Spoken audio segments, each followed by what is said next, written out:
Bom dia a todos. É com muita alegria que nos encontramos mais uma vez aqui nos Gideonitas, né? No nosso canal. Nós temos a alegria de termos alguns amigos sempre ao vivo aqui conosco, mas outras pessoas assistem depois, mais tarde, né? Domingo cedo, muitas vezes as pessoas querem descansar um pouco mais. E é muito bom estarmos juntos aqui para estudarmos mais a Bíblia. Na semana passada, nós falamos acerca da história da Igreja Adventista. Na verdade, é a história da igreja como um todo, né? Porque até então a igreja adventista não existia, é bom deixar isso bem claro. Havia movimentos na Europa, movimentos também relacionados a conhecimento bíblico, que saiu da Europa e foi para a América do Norte. Havia cristãos em outros lugares do mundo. Citamos aqui alguns nomes, como Joaquim de Fiore, Manuel de Lacunza, alguns teólogos, Isaac Newton. Mostramos vários elementos históricos e culturais no início do século XVIII, e em cima de toda essa problemática, né, de multipluralidade de culturas, de ideias religiosas, surgimento ali do marxismo, surgimento dos mormons, surgimento ali do espiritismo, né, do darwinismo, que é a teoria do evolucionismo. Profeticamente, nós encontramos um movimento que não tinha nome definido, nós fomos dar nome neles por causa de Guilherme Miller, né? O maior pregador e quem divulga primeiramente de forma proeminente na América. Aí. Eu contei que ele, em 1816, começa a estudar a Bíblia, em 1818 ele chega a essa conclusão, 13 anos depois, em 1831, dia 14 de agosto de 1831, ele é convidado para pregar. E ele prega durante 13 anos, de 1931 até 1944, que Jesus iria voltar. Isso fez uma revolução grande na América. Havia, na época, 17 milhões de habitantes, pelo menos 1 milhão de pessoas esperavam Jesus voltar, na data que foi prevista, e eu vou explicar muito sobre isso hoje também. E, nesse contexto todo, não havia uma religião específica, né? Havia pessoas de várias religiões. Eu vou mostrar hoje vários personagens que pregaram nessa época, né? Que tiveram uma proeminência, que trabalharam para que o mundo da época pudesse encontrar essa mensagem, que começa com Guilherme nos Estados Unidos, uma pregação, mas muitos outros nomes, né? E eu começo com uma imagem muito especial hoje, que é a imagem de uma pedra. Por incrível que pareça, é uma pedra muito importante. Essa pedra está lá até hoje, naturalmente, que é uma rocha. Você já deve estar vendo aí essa pedra. Essa pedra ficava atrás da casa de Guilherme Miller e foi conhecida como a Rocha da Ascensão. Nessa rocha, no dia 22 de outubro, ficaram ali Guilherme e alguns fiéis esperando a volta de Cristo. Naquela época, eles acreditavam que o dia terminava à meia-noite, como muita gente acredita até hoje. Não tinha a visão que foi depois passada por Andrews, de que o dia começa e termina ao pôr do sol. E eles ficaram ali nessa pedra, aguardando a volta de Jesus, né? E foi a maior decepção. Eu quero contar um pouquinho desse cenário, desses grandes pregadores. Guilherme Miller mesmo teria pregado entre 4.500 a 6.000 sermões, e é uma meta quase difícil para que um pastor bata ele hoje, porque ele pregava todos os dias, de 2 ou 3 vezes, às vezes, para que muitas pessoas pudessem ouvir essa mensagem. Guilherme Miller não foi o único pregador, vários outros vieram, né? Eu vou falar de William Edson, meu xará aqui, mas antes do desapontamento. Nós sabemos que ele teve uma proeminência significativa no pós-desapontamento, no dia 23, né? Mas ele era um fazendeiro metodista. Nós encontramos aí várias denominações da época, né? Porque essas denominações elas se dão por causa de grupos que vieram da Europa, né? Os calvinistas foram os presbiterianos, os luteranos vieram da Alemanha. Dentro, já em solo americano, nós tínhamos os batistas, que diferenciavam alguns conceitos. Nós tínhamos ali os anglicanos que vieram da Inglaterra, e nós tínhamos uma gama de cristãos diferentes, né? E na Inglaterra surgiu um homem chamado também, eu já falei sobre ele, John Wesley, que formou uma ideia de que a pessoa tem que não somente ser salva pela fé, mas tem que se santificar. E daí formou métodos para a santificação, por isso o nome metodismo, né? Então, nós encontramos aqui várias religiões envolventes na época, pessoas que se adoravam a Deus em igrejas pequenas, não havia igrejas grandes, enormes nessa época. E ele, um fazendeiro de origem metodista, não era pastor, né? Ele, com a sua família, ele se tornou um dos seguidores da doutrina de Miller, né? E em 1843 ele realizou uma grande reunião campal. Utilizou uma grande tenda, né? Que naquela época era algo muito inimaginável, né? As pessoas fazerem grandes tendas assim. E essa reunião que ele fez em Rochester, Nova York, né? A cerca de 50 quilômetros de Port Gibson, onde ele morava. E devido à compreensão que ele teve da doutrina do santuário, né? Ele viu a Arca da Aliança lá no céu, depois vamos falar um pouquinho sobre isso, no pós-desapontamento, né? Ele foi uma das poucas pessoas, né, que teve contato ali com as primeiras mensagens sobre a questão do sábado, antes do desapontamento, né? E ele conseguiu ler um material de um pastor chamado Thomas Preble sobre o sábado, antes mesmo do desapontamento. E também teve contato com o irmão Bates, né?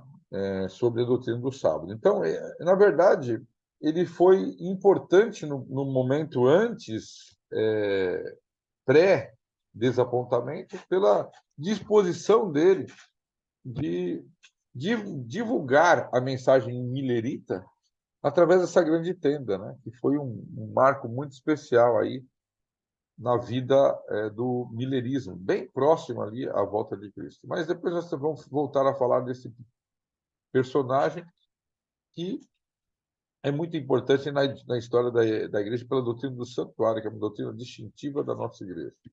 Nós vamos começar um pouquinho lá atrás, né, com alguns nomes importantes aqui, né? Opa, já passei alguns aqui.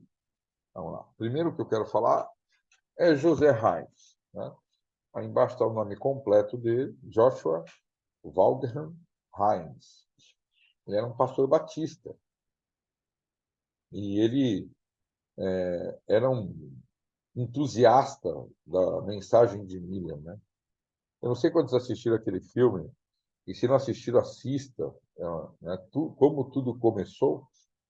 Ele é relatado no filme como alguém que era muito otimista, né? Ele ficou muito empolgado com a mensagem de Miller.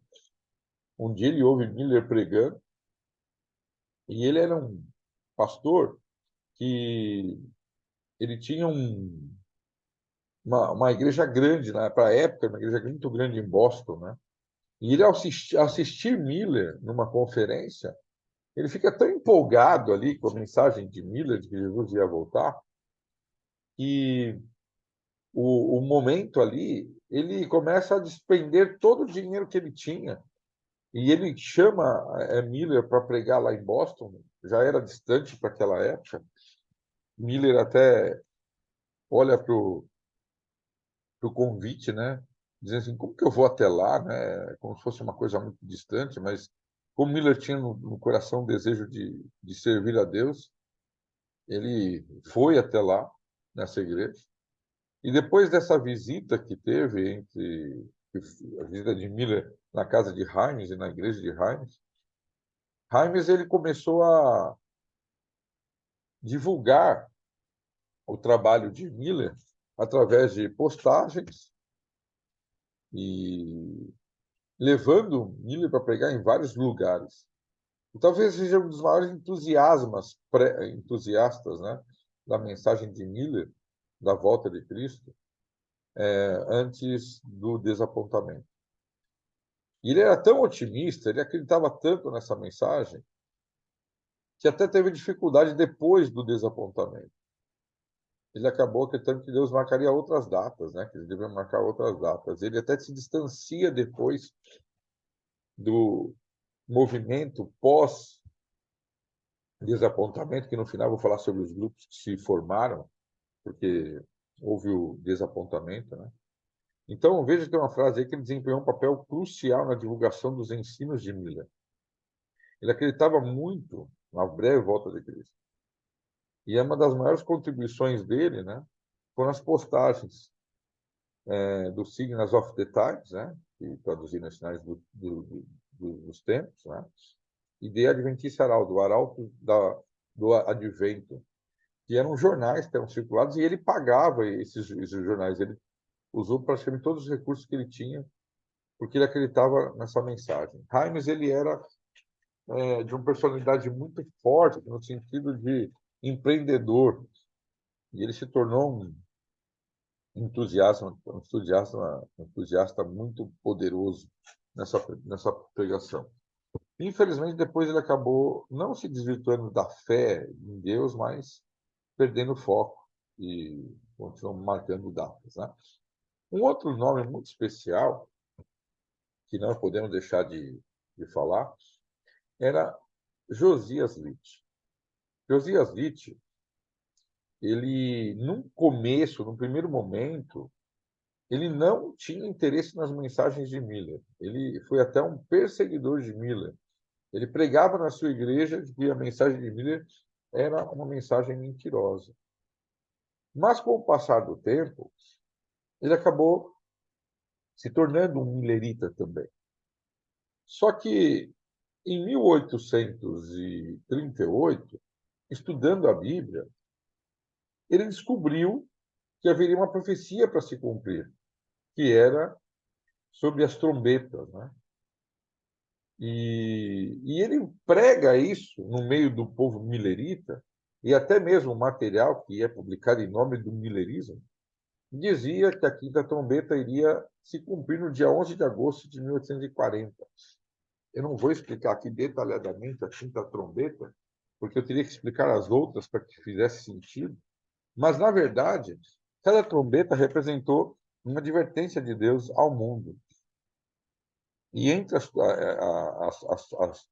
trombetas, há momentos em que, na história de Jesus até os nossos dias, teriam acontecimentos políticos e econômicos, enfim.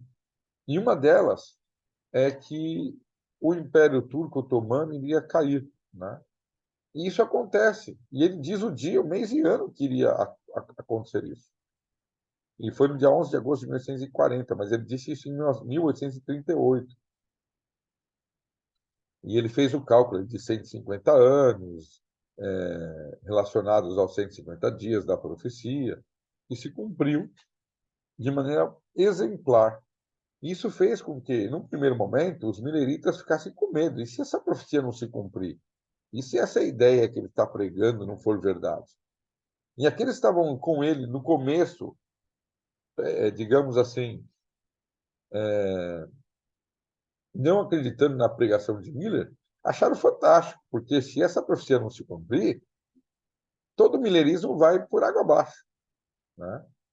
Mas, ao contrário do que todo mundo pensou, exatamente nesse dia, o poder turco-otomano cai e a fé daquele povo nos Estados Unidos aumenta ainda mais, né? Ao ver a profecia se cumprindo, realmente ali, milhares de pessoas que estavam duvidosas passam a crer que aquele povo que estava estudando a Bíblia tinha um conhecimento e sabia pelas profecias o que iria acontecer. E dessa forma, ele também se envolveu em grandes pregações e, por incrível que pareça, depois do desapontamento, ele foi um homem e continuou pregando, enfim, e teve uma vida longa, vamos dizer assim, como pastor, mas, de alguma forma, ele não aceitou algumas mensagens que vieram depois, mas teve sua preeminência muito grande. E quando estava bem velho, acabou se distanciando da fé. E alguns historiadores colocam que ele morreu longe de Deus, né? Longe dos caminhos de Deus. Um outro pregador muito importante foi Samuel Snow. Ele também era um cético, e depois se tornou um ministro milerita. Né? Snow é lembrado por propor o Dia do Perdão Judaico. Como que é isso? Vamos entender isso de maneira mais proeminente. Né? Na época que Miller pregava, ele dizia que Jesus ia voltar em 1843. Depois que foi passando o tempo, de 1835, 38, 40, houve vários pregadores que queriam fazer o cálculo, queriam estudar, né, esse assunto. E, no princípio, Samuel Snow não foi muito ouvido. Né? Ele começou a falar exatamente o que ele falou, mas muitas pessoas não deram ouvido à sua mensagem. E por não dar ouvido à sua mensagem, no início, né, ele até ficou um pouco chateado, porque a marcação de data, né, feita por Miller era na primavera de 1843. Depois ele sugeriu a data de 16 de fevereiro, mas ninguém entendeu o porquê dessa data. Mas conforme ele foi estudando, ele descobriu, e numa reunião em Exeter, em New Hampshire, a mensagem dele foi aceita, porque ele chegou no meio dessa reunião e ele fez algumas perguntas em público. Queridos, o que é a purificação do santuário, se não a festa judaica do Dia do Perdão, né, chamado até hoje de Yom Kippur? E muitas pessoas nesse dia conseguiram fazer a ligação, que muitos adventistas hoje não fazem, né? Por que 22 de outubro, né? Talvez se você chegar numa igreja aí e perguntar por que que nós comemoramos e entendemos que a data do término da profecia se dá no dia 22 de outubro. No ano a gente até sabe, porque muitos fazem o cálculo das 12.300 de manhã. Mas por que 22 de outubro? E foi graças a Samuel Snow que, ao estudar a Bíblia, determina e conhece a festa do dia da expiação, que acontecia no dia 10 do sétimo mês. No canal aqui nós temos explicações astronômicas sobre o cumprimento da profecia de 2.300 anos. Pode procurar que você vai achar.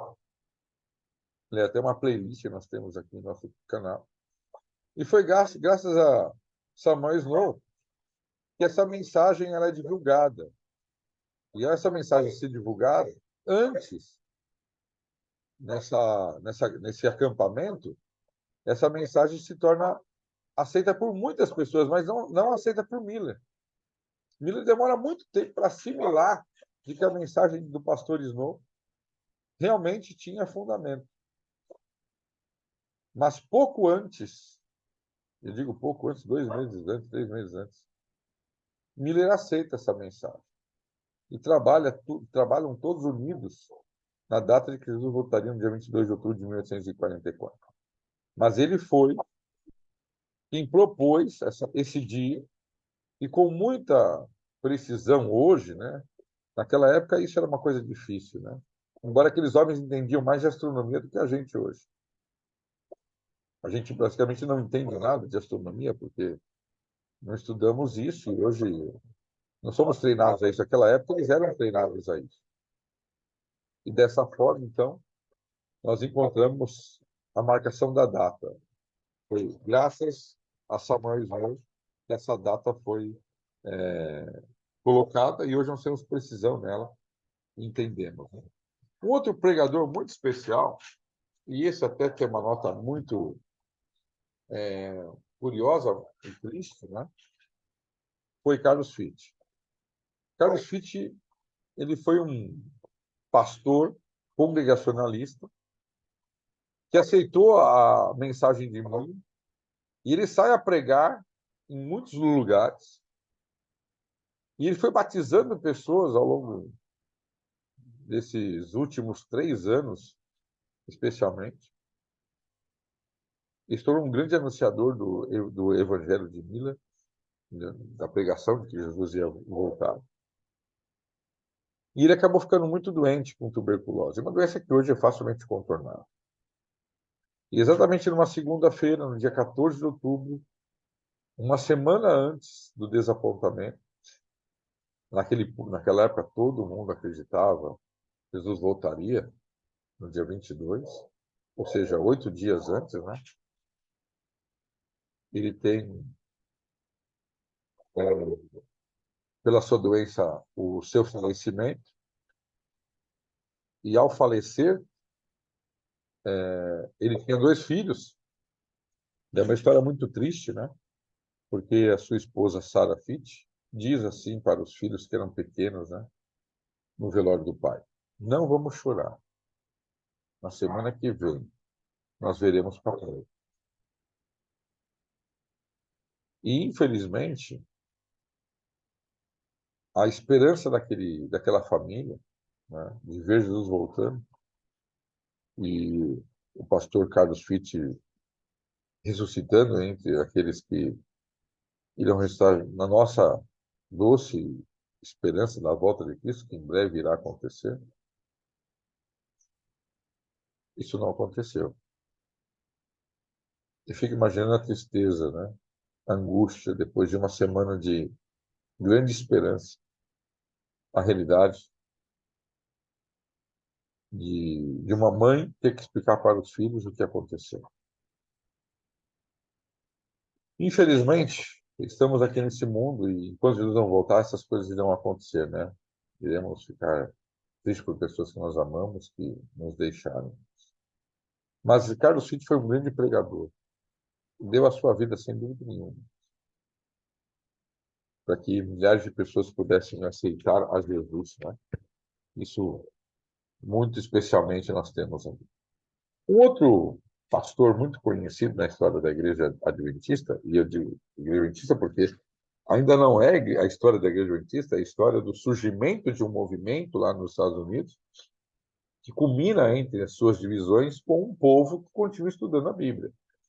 E reconhece, no movimento profético do livrinho que é comido na boca doce e no estômago amargo, um movimento profético do qual nós surgimos como adventistas.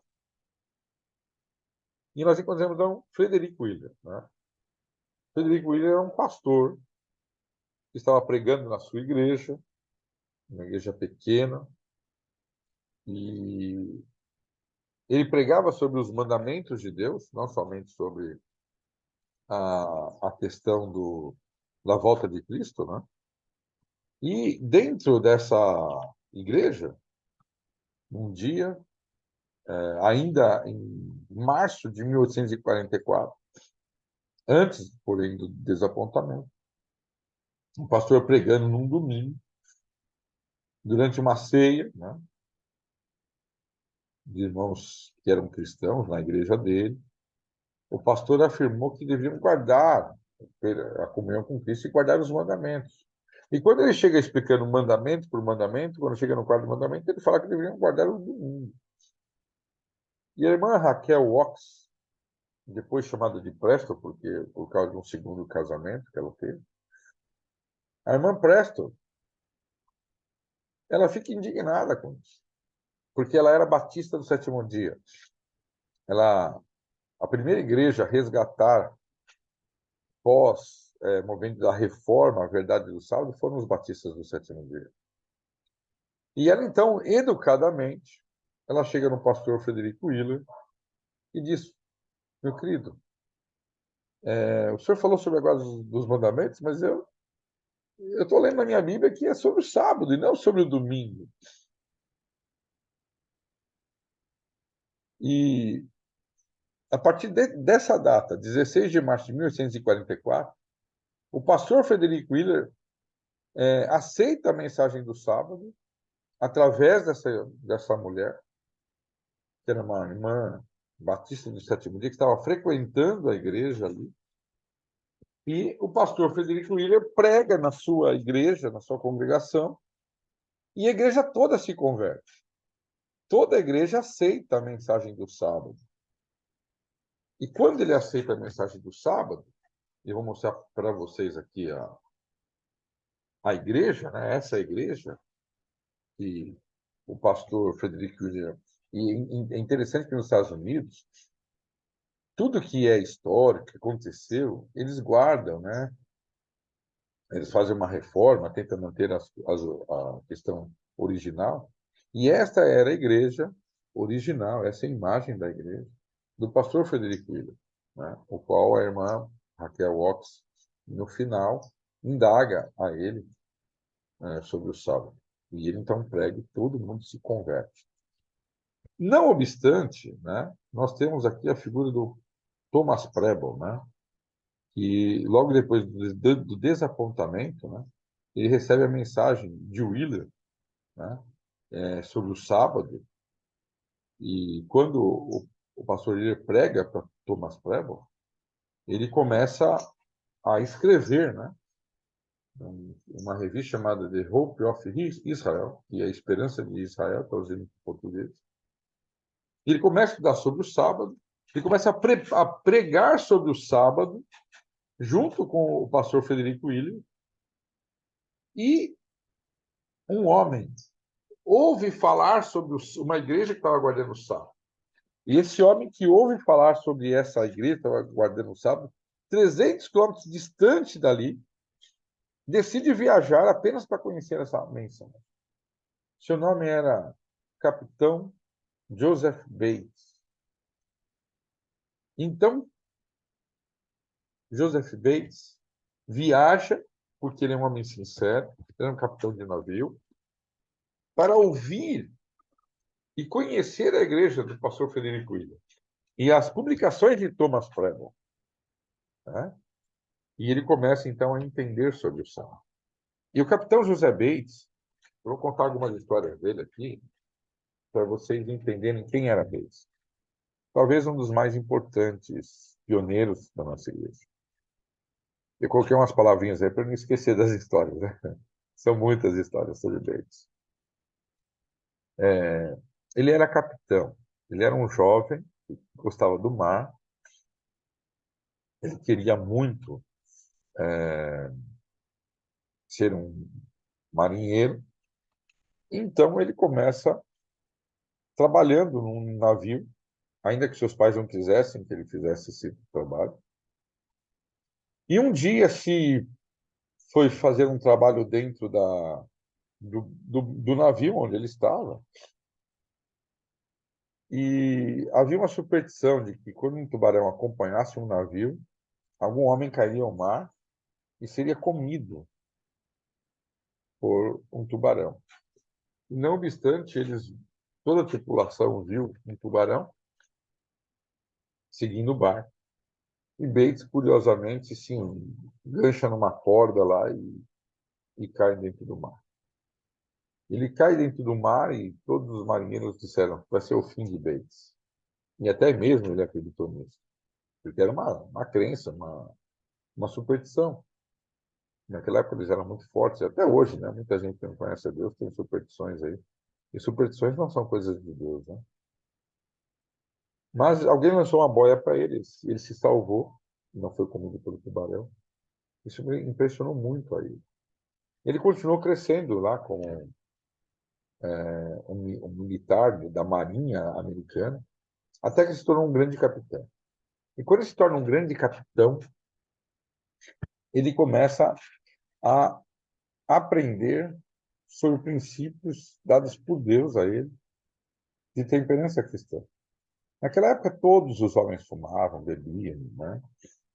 E ele não usava bebida alcoólica, não usava cigarro, e ele então tinha uma dieta que para a época era uma coisa completamente desconhecida, né?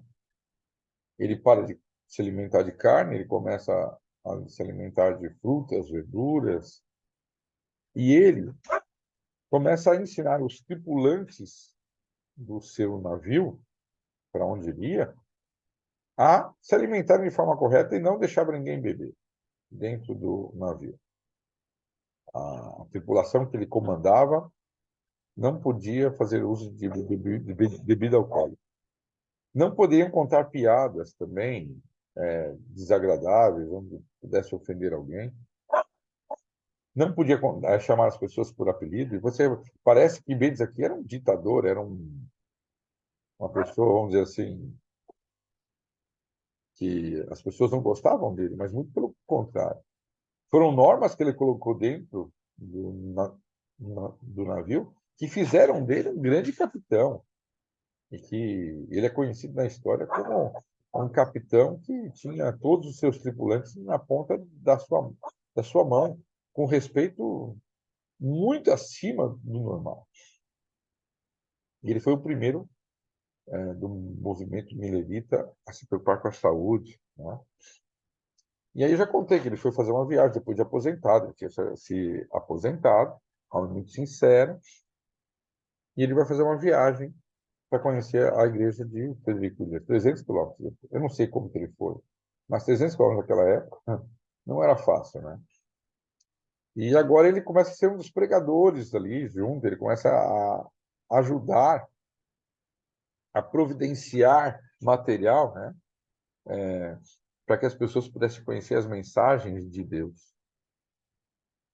E ele gasta todo o dinheiro que ele tem.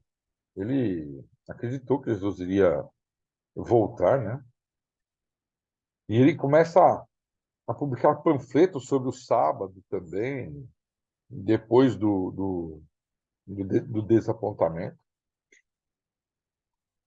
E ele se torna um grande entusiasta da mensagem do sábado, da temperança. Ele gasta muito dinheiro para poder divulgar a mensagem do sábado nos Estados Unidos, ao ponto dele ficar sem dinheiro. E um dia a mulher dele pede para que ele compre 2 quilos de farinha. E ele viu o que tinha no bolso, naquela época não tinha cartão de crédito, naquela época não tinha outra forma, né? Cheque, enfim, era dinheiro. E ele viu o dinheiro que tinha no bolso e dava para comprar os 2 quilos de farinha. Ele vai ao armazém, ele compra os 2 quilos de farinha, entrega para a esposa e a esposa olha para cima e diz: "Beijo, você só trouxe isso? Você pediu, querida." Não, beijo, nunca foi assim. Você sempre trouxe mais do que eu pedia. E ela fala: "Você não tem dinheiro para nada." E meio que, de uma forma até dura, cobra dele, um homem, pai de família, tinha 2 filhos, que tivesse dinheiro. Afinal, quando tinha trabalhado a vida toda, era um capitão aposentado, deveria ter dinheiro para comprar as coisas. Mas ele tinha gasto tudo na pregação da mensagem. Ele sai de casa, dizendo para a mulher: "O senhor proverá." E a mulher chateada com ele, naturalmente. E alguém diz: "Olha, tem uma carta para você." E naquela época, a carta não era selada. E quando chegava, a pessoa pagava, uma das modalidades da época. E quando ele chega no correio, a pessoa entrega a carta, ele tinha que pagar o selo. Ele diz: "Olha," ele devolve a carta à pessoa, "eu não vou poder pagar a carta, eu estou sem dinheiro." Mas Bates era conhecido como homem muito poderoso, honesto, enfim, tinha uma boa reputação. Mesmo assim, ele se negou, num primeiro momento, né, a abrir a carta. Mas o rapaz do correio insistiu. E disse: "Depois você me paga." E quando ele abre, havia ali uma nota de $100. Algumas versões falam valores diferentes. Mas esse dinheiro, ele vai lá e manda, ele passa no armazém, compra bastante coisa, manda para casa. Não diz que é ele, ali no primeiro momento. Mas quando ele chega em casa, a mulher, ele fala assim, acho que alguém entregou errado. A mulher fala para ele, não, não, não. E ele conta a história. Eu saí de casa e tinha, ele ia prover. E quando eu cheguei no correio, aconteceu isso, isso, isso. E Deus proveu. E Bates foi um homem tão sincero, tão sincero. É uma história muito bonita. Ele era o mais velho de todos, né? Ele tinha sido aposentado ali, tinha passado pelo desapontamento. Mas uma das coisas que a gente aprende com Bates é que ele era um homem correto, um homem muito especial ali na vida dele, né? O que ele aprendia de verdade, ele colocava em prática. Ele não ousou ser fiel a Deus no momento que mais Deus tenha pedido a ele alguma coisa. E a resposta veio, né? Uma história muito bonita. Mas Bates era um dos patronos do sábado, sem nenhum problema, sem nenhuma dificuldade de entender isso.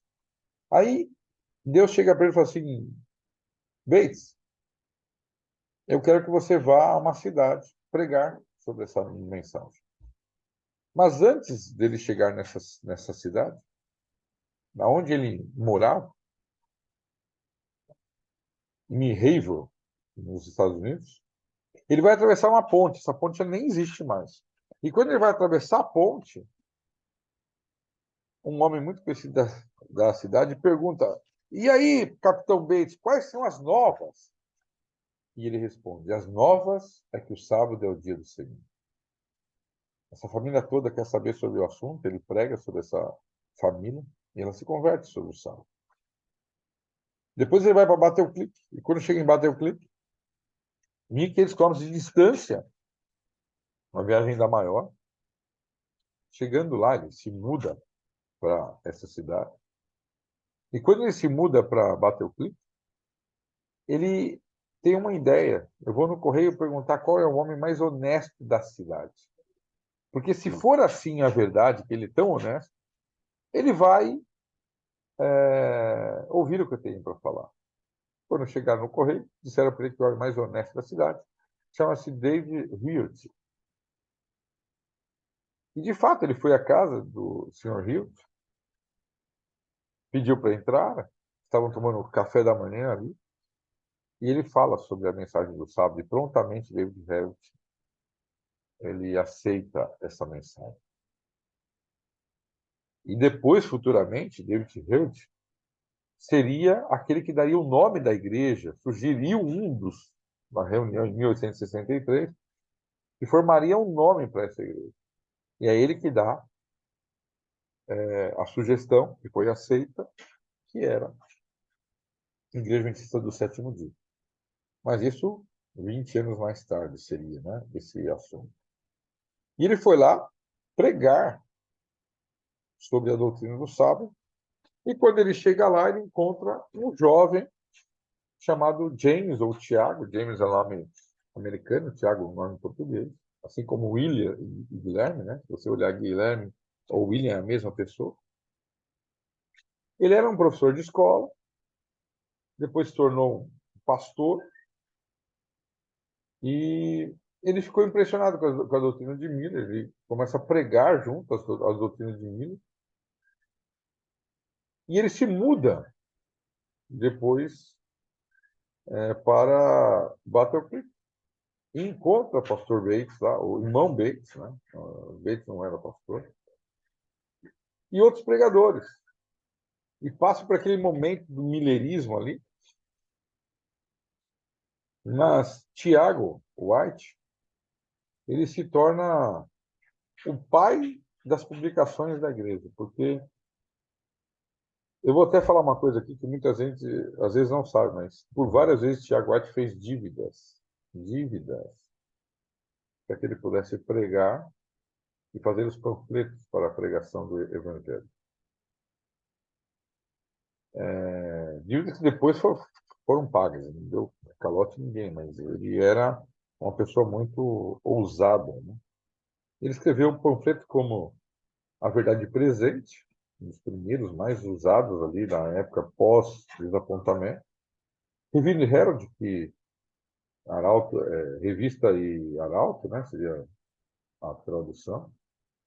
A primeira lição da escola sabatina, e agora para jovens, né? E instrutor, que é a nossa origem da história da escola sabatina, e The Signs of the Times, Sinais dos Tempos, depois quando já está mais velho, né? E ele foi um dos presidentes, por 3 vezes, né? Presidente da nossa Associação Geral, depois da organização da igreja. E ele trabalhou tanto, ele era tão dedicado, né? Que acabou morrendo cedo, tanto que ele se dedicou à obra de Deus. E aí ele, como jovem, ele encontra uma das filhas da família Harmon. Muita gente conhece o nome de Ellen G. White, mas não sabe que o nome dela era Ellen Harmon, Ellen Golden Harmon, né? E Ellen era uma jovenzinha e se casa depois do desapontamento com James, o Tiago, e daí então passa a se chamar Ellen Golden White. Ela foi chamada uma missão como escritora, né? E muita gente só conhece ela como pioneira da igreja, mas veja quantos nomes eu trouxe aqui. E nós conhecemos 2 homens, né? Eu trouxe aqui para deixar claro essa história. E um deles foi William Foy. William Foy, ele foi chamado por Deus antes de Ellen White, e muita gente acreditava que ele não fez a missão dele. Mas Deus o chamou para uma missão específica, e ele fez a missão dele, sim. Hoje a igreja entende, historicamente, que ele pregou. Ele pregou aquilo que Deus falou para ele pregar, e tinha vamos dizer assim, um tempo determinado, né? Já Hasenfoss, ele foi chamado para fazer o ministério de Ellen White, um ministério mais longo, mas por 2 vezes ele rejeitou o chamado de Deus. E um dia ele esteve no mesmo ambiente que Ellen. E Ellen já tinha aceito esse ministério. A primeira visão profética de Ellen White se deu em dezembro de 1844. E quando ela relata a visão dela, que está no livro Primeiros Escritos, ele ouve toda a visão que ele havia tido. E aí ele chama várias pessoas para ouvir o que ele tinha para falar. Mas quando ele quer abrir a boca, ele não se lembrava de mais nada. E por ele ter rejeitado Deus antes de ele ter rejeitado a segunda vez, disse: olha, esse dom vai passar de você. Você tem certeza disso? Ele rejeitou. Eu quero tirar algumas lições aqui, sabe? A gente fala que Deus falou com ele, enfim. Mas Deus fala conosco também. Através da oração, através da meditação, através da palavra. Quantas vezes Deus nos chama para uma missão e a gente dá alguma desculpa e não faz? É interessante como Deus inverte as coisas, né? Porque Hasenfeld era muito bem preparado. William Foy, ele tinha preconceito. Na época, ele se sentia menosprezado porque ele era negro, né? E naquela época havia uma disfunção racial muito grande. Mas Deus chama Hasenfeld um homem preparado, mas que depois rejeita. E quando ele rejeita, Deus prefere chamar uma menina frágil, que havia passado por uma pedrada no nariz, ficava 3 semanas de coma. Uma mulher de saúde também frágil, mas que viveu uma vida, vamos dizer assim, dedicada depois que recebeu orientações de Deus sobre saúde, para ir se adequando ao longo do tempo. É muito importante dizer isso. Ellen White demorou 30 anos para deixar de comer alimento de carne. Muitas pessoas, às vezes, têm certas dificuldades para se adequar a alguma coisa. Isso não quer dizer que nós temos que relaxar e fazer de qualquer jeito. Mas o grande legado de Ellen White tinha sido o fato dela escrever orientações e conselhos. Mas quero dizer aqui a vocês que a temos como conselheira, como alguém que recebeu de Deus mensagens para o nosso tempo, e que ela escreve mensagens que estão em consonância com a Bíblia. Não a idolatramos, ela vai ter seus defeitos. Em alguns momentos você percebe uma forma dura de se falar, em outros momentos uma mensagem de amor e de esperança. Em alguns momentos uma mensagem de alguém que talvez estivesse amargurada, em outros momentos alguém que estivesse, quando a natureza humana aflora normalmente, até mesmo irada, de forma que ela é uma mulher comum, como qualquer outra, no sentido dos seus pecados, da sua vida, das suas dificuldades espirituais, que para a época seguia os padrões da época, mas se deixou ser usada por Deus para transmitir uma mensagem para aquele povo e para nós hoje, que serve como conselhos e orientações para que possamos discernir a vontade de Deus e nos levar principalmente à palavra dele. O grande legado de Ellen White não é o que ela escreve apenas, mas é nos levar à Bíblia, porque ela se diz uma luz menor que conduz à luz maior, que é a palavra de Deus. E ela se casa então com o Tiago, escreve muitos artigos, muitos panfletos, muitos livros, dos quais escreveu cerca de 5.000 artigos, 49 livros, né? Mas hoje, incluindo as compilações, eu quero explicar o que é compilação. Compilação é quando você pega trechos de vários livros e forma um outro livro. Quando você pega manuscritos, que eram cartas que ela escrevia, e formam livros. Nós temos que ter um certo critério para ler Ellen White, né? Isso foi um livro que ela escreveu de forma corrida? Isso foi um livro que foi feito por vários trechos de livro? Porque muitas vezes a gente pode perder o contexto daquela mensagem. Temos que nos preocupar. E dessas compilações, temos 150 livros disponíveis em inglês e cerca de 90 livros em português traduzidos. Agora, é muito importante nós entendermos a amplitude do trabalho que Deus proporcionou a ela para chegarmos até nós. Ela falou sobre religião, ela falou sobre educação de filhos, sobre educação em escolas, né? Ela fala sobre saúde, ela fala sobre relacionamentos sociais, né, para todas as idades. Ela fala sobre evangelismo, ela fala sobre profecia, ela fala sobre o trabalho de divulgar as mensagens de forma escrita, ela fala sobre nutrição, ela fala sobre administração. Então, ela foi uma pessoa que, quando você pega os escritos dela, não condiz, teoricamente, com o grau de instrução que ela teve. Mas ela pesquisou também, ela fez a parte dela e pediu orientação a Deus, né? Então, não podemos, não devemos, muito cuidado quando falamos de Ellen White, de idolatrá-la.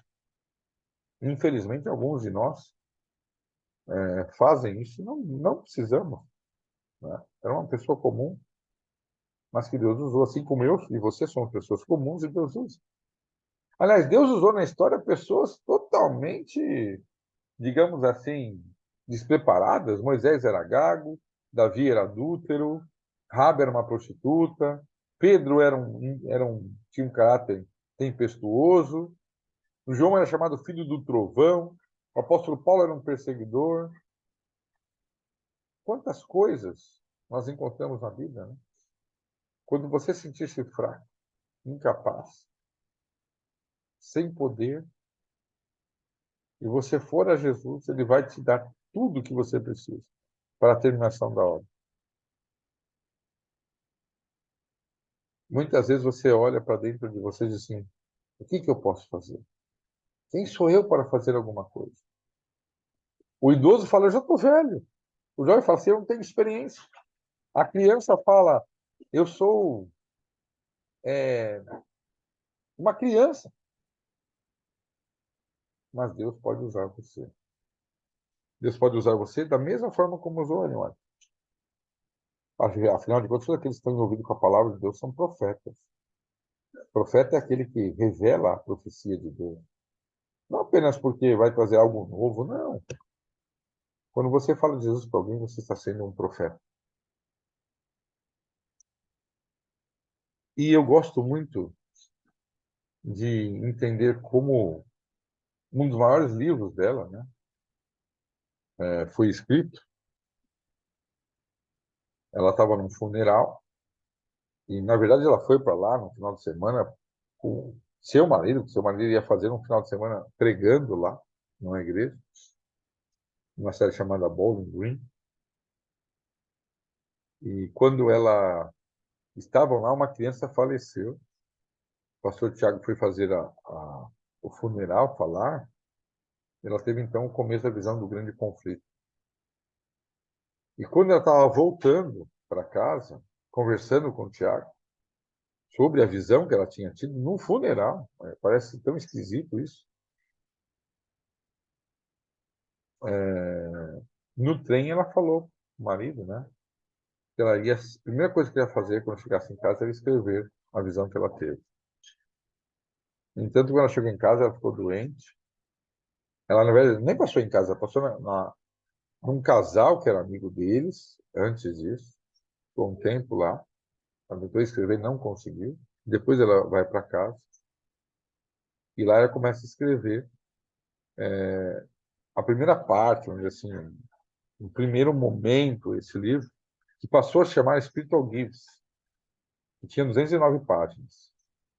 Depois que ela começou a escrever e a ampliar o conhecimento desse livro, que ela escreveu e mudou o nome para The Great Controversy Between Christ and His Angels, and Satanás e His Angels, que nós conhecemos como o Grande Conflito. Né? O nome do livro em inglês é a grande controvérsia entre Cristo e seus anjos, Satanás e seus anjos. E ela, então, com muita dificuldade, né? Ela fala sobre as suas lutas depois em outros livros, para que ela pudesse concluir essa obra. E nós temos, como adventistas, essa obra como sendo uma mensagem para os nossos dias. Daqui uma semana, 2 semanas, pelo menos aqui na nossa região, nós faremos um segundo momento aí do que nós chamamos aqui de entregar o livro do ano, né? E nós saímos às ruas para entregar esse livro, Impacto e Esperança. E eu quero dizer a você que me ouve em qualquer outro lugar, que estude para passar para a sua igreja a história de como esse livro foi escrito. Dizem que havia um passageiro no trem que não queria, que não pagou, não foi chamado para estar lá, mas que ouviu a conversa entre ela e Tiago e não queria que esse livro fosse escrito.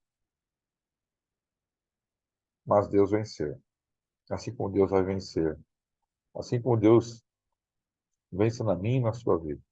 2 lições eu quero tirar sobre essa história. Né? Muito importante para que você possa pensar, para que você possa refletir. Né?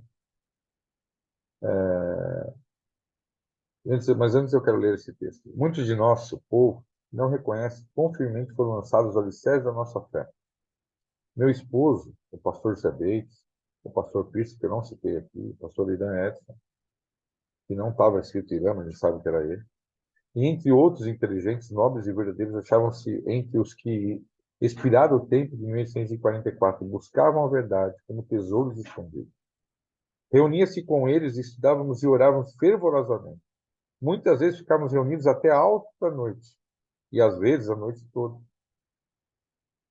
Repetidas vezes, esses irmãos se reuniram para estudar a palavra, né? Pedindo luz, estudando a Bíblia, a palavra de Deus, a fim de que reconhecessem seu sentido e estivessem preparados para ensiná-la com poder. Eu, quando vejo a história desses homens, de Bates, né? Vendeu tudo que tinha para pregar aquilo que ele acreditava. Do casal White, que se desdobrou para ensinar essa verdade. E voltando aqui sobre o livro, né, que nós estamos aí trabalhando como igreja para chegar à mão de todas as pessoas e que o Espírito Santo faça a obra de que as pessoas venham e saibam que nós somos uma guerra entre o bem e o mal,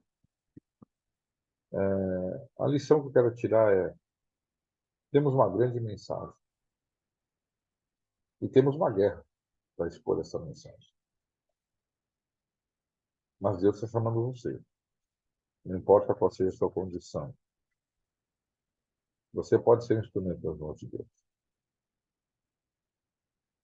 Quando você se colocar nas mãos de Deus, Deus vai fazer milagres para que a tua vida possa ser um instrumento nas mãos dele. E o que eles fizeram deve nos motivar a fazer a mesma coisa hoje. Não por nome de uma igreja, não por adventistas do sétimo dia, mas por Jesus, por essa guerra entre o bem e o mal. E por muitas vezes, ao você fazer esse trabalho, você vai ser assaltado pelas coisas do mal. Coisas vão tentar te desestabilizar, te desestruturar.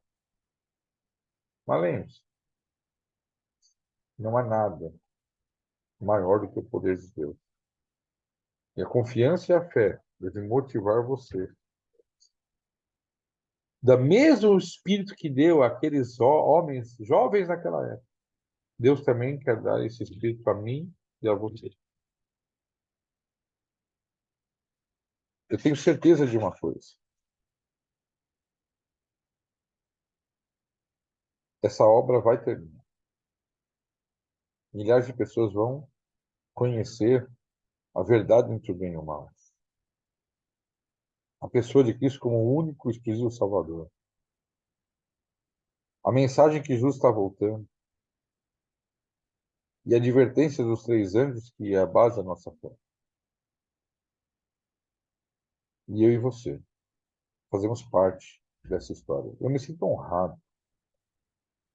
Não porque sou merecedor, mas honrado poder divulgar essa mensagem. Eu podia estar fazendo no YouTube alguma coisa sobre a minha área de tecnologia. Eu podia estar no YouTube procurando ter visibilidade, sucesso. Mas o meu grande objetivo é que eu me esconda, que Jesus apareça. Apareça na vida de milhares de pessoas. Para que essas pessoas conheçam Jesus, conheçam profundamente a palavra de Deus e sejam transformadas por ela. Porque todos nós somos pecadores e carecemos dessa transformação que vem de Jesus em nossa vida. Mas, ao mesmo tempo, pregue a palavra, como diz o apóstolo Paulo, a tempo e a fora de tempo. Seja oportuno ou não. Porque haverá um tempo que as pessoas não suportarão a sã doutrina e voltarão às fábulas. Esse tempo chegou. As pessoas não querem saber das verdades da palavra de Deus. Você foi chamado, tanto quanto Ellen, Tiago, Bates, Prebble, para fazer uma mensagem de divulgação que Jesus vai voltar.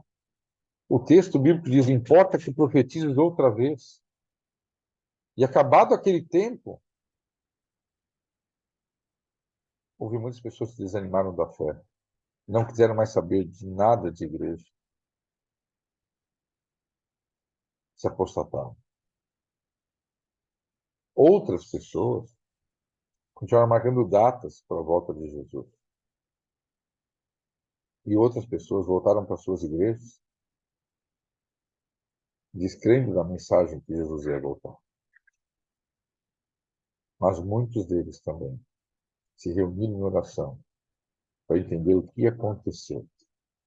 E semana que vem vamos contar um pouquinho da história da igreja, esses momentos pós-desapontamento. E o que essas pessoas que se dedicaram tanto a estudar a Bíblia começaram a fazer para que algumas doutrinas pudessem ser estudadas e confirmadas e as quais nós temos hoje como adventistas do sétimo dia. Eu espero que essas orientações motivem você, assim como esses homens estudaram a Bíblia com tanto afinco, nós possamos imitá-los.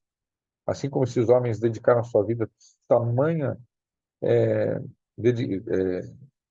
digamos assim, entrega, nós possamos também entregar.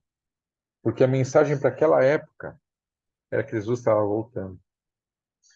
179 anos se passaram, Jesus está voltando. Pode ser que Jesus demore mais 150 anos para voltar. Ou volte ano que vem.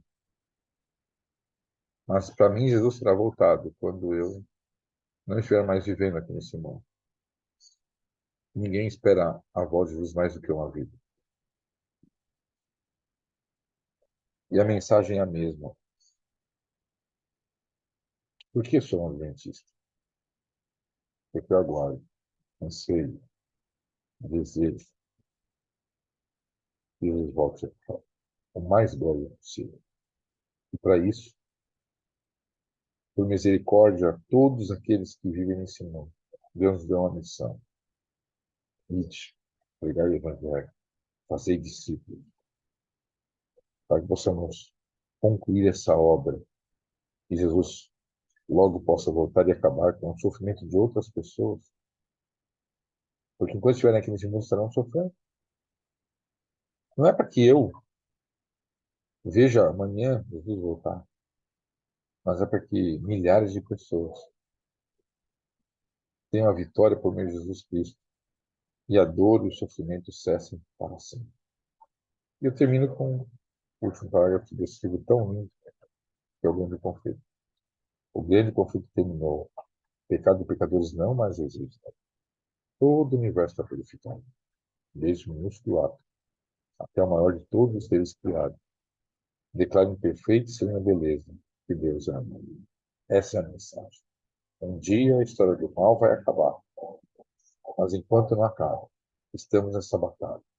Você é um soldado. Não se deixe de contaminar pela mensagem dos inimigos. Mas firma a tua bandeira, finque o teu caráter nas coisas de Deus, para que você seja um soldado, 100% do soldado de Deus. E termina assim, ó. Feche seus olhos, eu quero orar por você. Bondoso Pai, esses homens nos inspiram. Homens e mulheres que, ao receberem uma mensagem, deram tudo o que eles tinham para que essa mensagem pudesse alcançar o coração de outras pessoas e salvá-las também. É bem verdade que a história daquela época é igual a de hoje. Milhares de pessoas se perdendo no mundo porque não conhecem a tua palavra. Não têm esperança da tua volta. Não entendem que esse mundo não tem nada para oferecer. Desconhecem a esperança da vida eterna. Ouviram falar de Jesus, mas não sabem, de fato, que Jesus pode fazer por elas. E Deus chamou essas pessoas, Senhor, que estão ouvindo essa mensagem, para a conclusão dessa hora. Que o teu Espírito nos motive. Que essas histórias nos motivem. E que a nossa vida possa ser como um instrumento, focado somente em Jesus. E que a melodia possa ser o seu amor. Nós pedimos essas bênçãos em nome de Jesus. Amém. Que Deus te abençoe, meus irmãos. Não sei se vocês têm alguma pergunta. Amém. Todas as imagens. Se não houver, nós vamos iniciar a nossa gravação. Eu estou tão feliz em saber que é muito mais do que uma doutrina, né? É um relacionamento. Muito obrigada, viu, Edson? Muito obrigada por você ter esse relacionamento tão bom com Jesus e nos incentivar a tê-lo. Deus o abençoe. Vilzinha, pode falar. É tudo. Olha, eu estudei tudo isso na lição dos jovens. E me fez assim. Foi tão legal. Seu áudio está ruim, irmã Vilza. Vê se consegue me entender agora. Vamos Eu lá. estudei tudo isso na lição dos jovens, esse trimestre. E ficou bem mais abriu mais um leque. Eu aprendi muito mais hoje, irmão Edson. Deus é maravilhoso em te colocar nesse grupo e nos ajudar a entender um pouquinho mais sobre a mensagem e como chegou, e desapontamento e tudo mais. Isso é muito bom. Muito obrigado, que Deus continue te usando. Amém.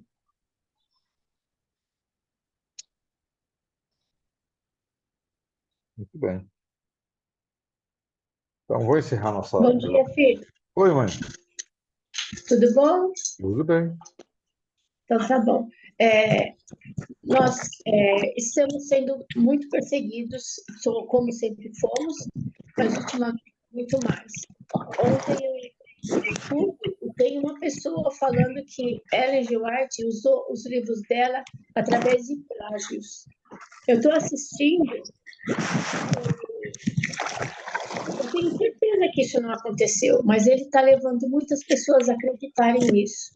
Então, eu estou pedindo que nós oremos mais pela verdade, né? E ela está sendo muito desvirtuada de todas as formas. Então, eu quero dar essa minha colaboração para vocês, que nós possamos orar pela verdade pura. Porque semana retrasada eu perdi uma amiga porque eu entreguei o grande conflito para ela. Para você ter uma ideia. Mas essa mensagem tem que estar nisso. Olga, sempre chorando. Mas nossa mensagem é a Bíblia, né? O grande conflito leva as pessoas à Bíblia. Então, não vamos desistir, não vamos desanimar. E nesse momento a gente está numa guerra mesmo, né? Assim como ninguém quer acreditar na igreja, também não quer acreditar. Mas nem é por promoção da igreja, nem dela, né? Mas é pela mensagem mesmo. Porque Deus vai abrir caminhos às pessoas sinceras para que elas ouçam essa mensagem.